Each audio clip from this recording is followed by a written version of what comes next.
La problématique liée à la biodiversité est un sujet au centre des débats. À cet effet, les délégués de plus de 190 pays se retrouvent jusqu'au 19 décembre 2022 pour adopter un nouveau cadre mondial décennal pour sauvegarder la nature et ses ressources indispensables à l'humanité. Les heures s'égrènent et le temps presse. 1 million d'espèces sont menacées d'extinction, un tiers des terres sont gravement dégradées et les sols fertiles disparaissent, tandis que la pollution et les changements climatiques accélèrent la dégradation des océans et les catastrophes naturelles dans le monde.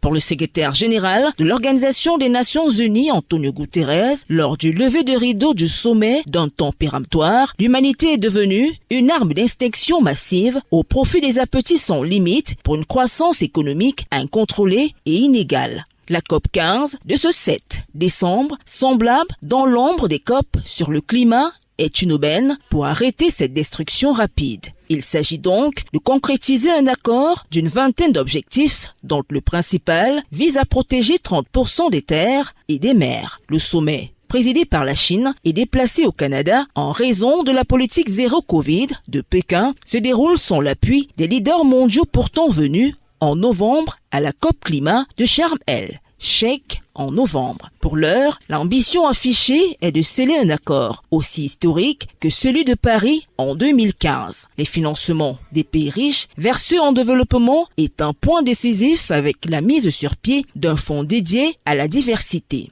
Mais les résistances sont observées. Beaucoup préfèrent perfectionner des canaux existants, notamment les banques publiques de développement.